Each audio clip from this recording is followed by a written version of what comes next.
Idol, paano ka nga ba makakakain ng libre sa isang buffet sa loob ng cruise ship, mga idol? Yes, totoo yan. Libre lang ang kain natin dito ngayon, mga idol. Samahan nyo kung pasukin ang buffet ng cruise ship na to, mga idol. World Navigator ang pangalan niya. Dumiretso na nga agad tayo, mga idol, sa best part ng barko kung naasaan ang mga alak at mga pagkain, mga idol. Grabe, napakatindi ng barko na to. Napaka high class, mga idol. Set up pa lang ng mga lamesa, mga idol, talaga namang yayamanin. Dito muna tayo umuna, mga idol. Appetizer natin, Caesar salad. Tingnan mo naman yung pinaghahaluan niya ng salad, mga idol. Keso yan, parmesan cheese. Grabe, napakasolid, napakamahal yan. Tapos ikaw na maglalagay ng mga toppings mo, mga idol. Naglagay ako ng bacon, anchovy, syempre sosyalin. Tapos cheese, mga idol. More parmesan yan. Tapos croutons, ayan.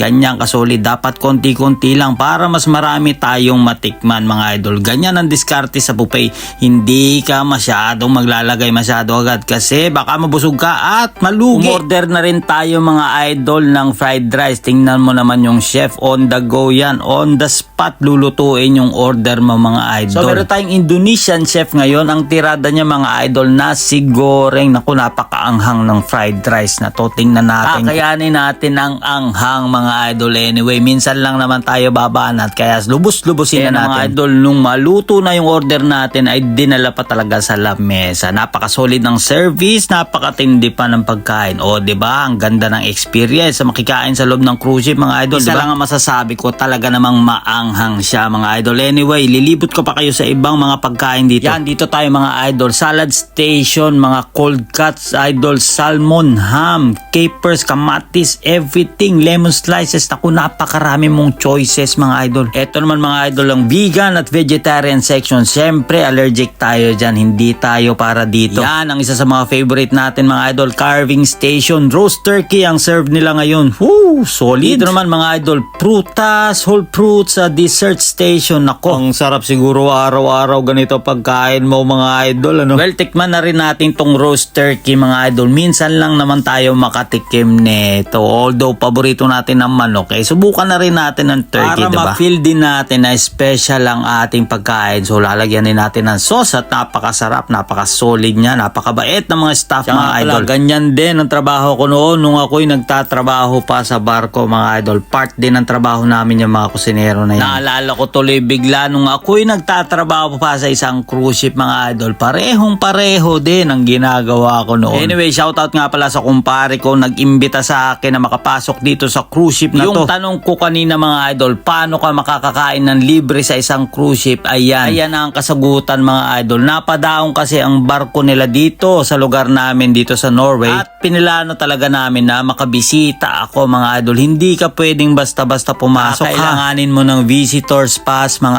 idol. Saka pala, kinumusta rin tayo nung Indonesian chef, mga idol, yung nagluto ng nasi goreng natin at tinatanong niya kung okay lang daw ba. Sabi ko, sobrang anghang para sa akin. Iba kasi ang timpla ng anghang nila, mga idol. Masyadong mataas pero overall masarap naman siya talaga. Masyado lang talaga maanghang para sa akin. Anyway, maraming salamat sa panonood, idol. Nabusog ako ngayon. Idol nyo sa Norway. Follow for more. Bye-bye. Nice service, mga idol. Maraming salamat sa inyo.